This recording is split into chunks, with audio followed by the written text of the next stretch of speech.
오늘은 잠언 23장 26절부터 시작되겠습니다. 26절입니다. 내 아들아, 내 마음을 내게 주며 내 눈으로 내 길을 즐거워할지어다. 원문을 보면 나의 아들아, 내 속내를 나에게 주라. 내 두 눈으로 내가 행하는 방식들을 즐겁게 살피거라. 예, 그렇죠. 이제 하나님과 우리와의 관계 속에서 한번 이 말씀을 적용해 봅시다. 하나님은 우리의 아버지시고 우리는 그분의 아들들이지 않습니까? 하나님에게는 딸들은 없고 다 아들들만 있다고 제가 말씀드렸어요. 그건 우리나라 족보에는 아들은 만 있고 딸들은 없다는 것과 똑같다는 얘기죠. 내 아들아, 내 속내를 나에게 주라. 여러분, 하나님께 우리가 드려야 될 것은 우리의 속마음이에요. 껍데기만 드리면 뭔 소용이 있겠습니까? 부부들이 생활을 할 때 그런 얘기를 종종 하지 않습니까? 당신은 껍데기만 있어. 당신 속은 어디가 있는 거야? 그러잖아요. 한 부부가 한 가정을 이루고 살아가면 뭐 돈을 많이 벌어다 주는 것도 필요하겠죠. 그러나 먼저 중요한 것은 남편은 자기의 속마음을 자기 아내에게 주어야죠. 진심을 주어야죠. 또 아내도 역시 자기 남편에게 진심인 그 마음, 진심 어린 마음을 그 아내가 남편에게 주어야죠. 그래야 부부가 희노애락을 같이 할 것 아닙니까? 몸뚱아리는 자기 아내 보러 내 사랑 하면서 속내는 다른 여인을 품고 있다면 그건 말이 되겠습니까? 그런 억만금을 가져다 줘도 그거 한두 번은 아내를 속일 수 있지만 남편의 속내를 자기 것으로 받아들이지 못하는 아내가 행복하겠습니까? 하나님과 우리 사이에도 마찬가지예요. 여러분, 하나님 앞에 여러분의 진심 어린 속내를 드리십시오. 이용해 먹으려고. 예수 믿고 교회 나오면 장사 잘 된다고 했으니까. 이 사람은 하나님이 그 속에 있는 게 아니라 장사 잘 되는 게 그 속에 있는 거예요. 그래서 자기 뜻대로 장사가 안 되면 하나님을 내똥댕이 쳐버릴 수 있는 이런 마음을 가지고 있다고요. 하나님 그런 마음 기뻐하지 않습니다. 사람은 사람의 마음을 모르니까 속을 수 있지만 하나님은 절대로 사람을 다 아시기 때문에 속지 않습니다. 하나님 앞에 진심 어린 신앙을 구하십시오. 여러분의 마음속에 있는 가장 진실한 모습을 하나님께 드리십시오. 주님이 그거를 원하십니다. 그리고 너의 그 두 눈으로 내가 행하는 방식들을 즐겁게 살피거라. 하나님이 행하시는 그 방법이 있잖아요. 길이라고 우리 성경에 번역되어 있는데 이것이 방법입니다. 하나님이 행하시는 방식이 있어요.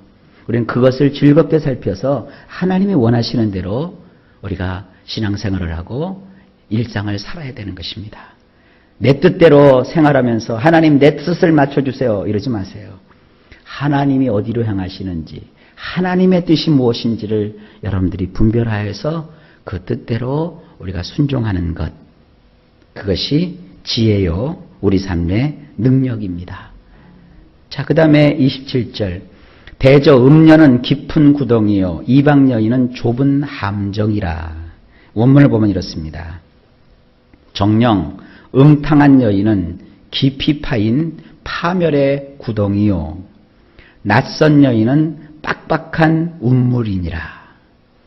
이 말씀을 솔로몬이 기록을 했다고 치면 솔로몬은 그야말로 수많은 여인을 가까이 했던 그런 그 왕 중에 한 사람입니다.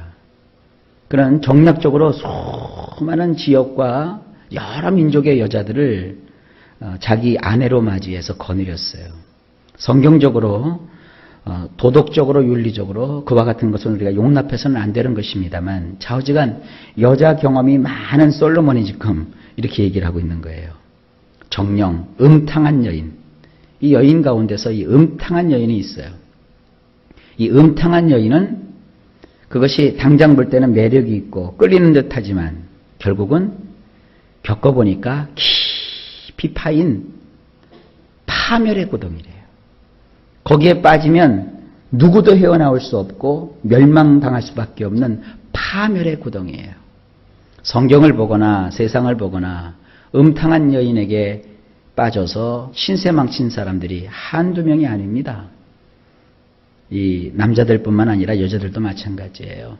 이 세상에는 이런 그 이성의 문제가 우리 인생을 아주 힘들게 한다는 것을 아셔야 합니다. 자, 아까 그 속내 얘기가 나왔죠. 남편이 자기 아내를 뒤로 하고 그 마음속에 여인을 품었어요. 그것도 음탕한 여인을 품었어요. 그럼 결국 그의 인생이 잘 될 것 같습니까? 결국 깊이 파인 파멸의 구덩이인 그 여인에게 빠져서 결국은 다 인생이 산산조각 나고 마는 거예요. 낯선 여인은 빡빡한 온물이니라. 이 낯선 여인을 우리 성경은 이방 여인이라고 표현을 했죠. 자기가 정을 줘서는 안 되는 그런 여인, 함께해서는 안 되는 여인, 자기가 그 진심으로 품어서는 안 되는 그런 여인들이 낯선 여인이라고요.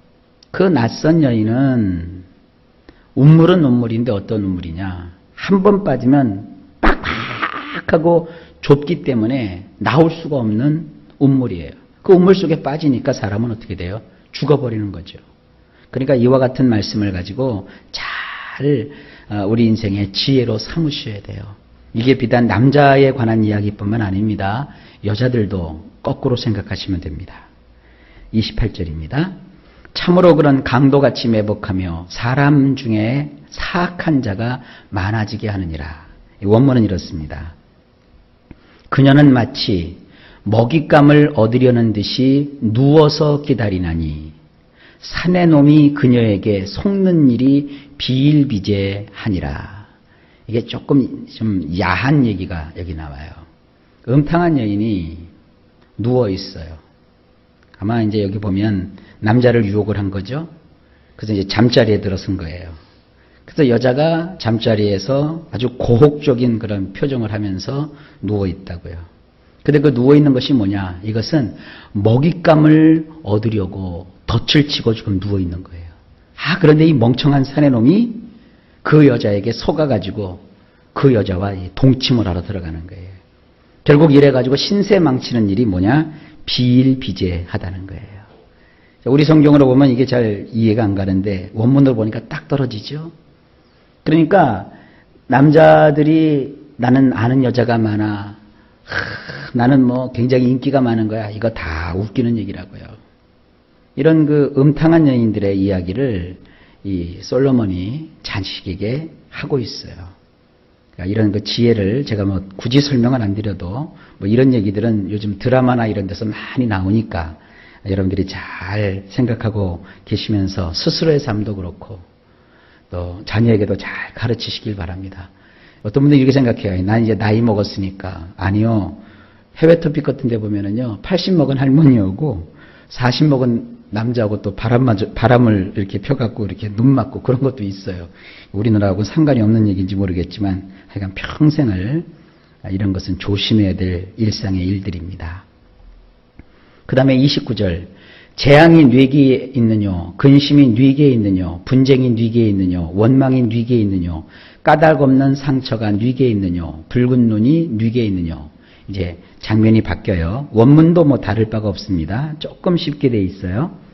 누가 비탄해하며, 누가 탄식하며, 누가 싸움박질들을 하며, 누가 징징거리며, 누가 이유 없는 생채기가 나며, 누가 새빨간 두 눈을 하고 있는가. 미리 30절 얘기를 하면 이 술이 사람을 이렇게 만든다는 거예요. 술은요, 많이 마시면 결국 그 술독에 빠지게 되면 사람이 비탄하게 돼요. 그리고 탄식하게 돼요. 그리고 싸움박질하게 돼요. 그리고 징징거리게 돼요. 그리고 이유 없이 이렇게 사람들과 싸우게 되니까 자꾸 상처기가 나게 돼요. 상처를 입게 되죠. 그 다음에 새빨간 눈이 충혈돼서 그와 같은 눈동자를 하게 돼요. 30절입니다. 술에 잠긴 자에게 있고 혼합한 술을 구하러 다니는 자에게 있느니라. 포도주에 쪄들어 있는 자에게 있고 섞인 술을 찾기 위해 가는 자에게 있도다. 자, 이 구약에서는 이 술 얘기가 참 많이 나옵니다. 우리나라는 그래도 물이 좋기 때문에 굳이 수분을 섭취하기 위해서 술을 마시지 않는 그와 같은 좋은 나라에 우리가 살고 있죠. 근데 이스라엘 사람들은 그 물을 섭취하기 위해서 주로 이용하는 것이 포도즙이라고요. 근데 포도즙식으로 우리가 먹으면 주스잖아요. 그것은 심심하니까 이걸 꼭 발효시켜가지고 술로 만들어서 마시는 사람들이 많았나 봐요. 그런데 이와 같은 술에 쪄들어 사는 사람, 그리고 술도 그냥 먹는 게 아니라 섞어서 술을 먹는데요. 이 섞은 술이 더 독하다고들 얘기들을 하더라고요.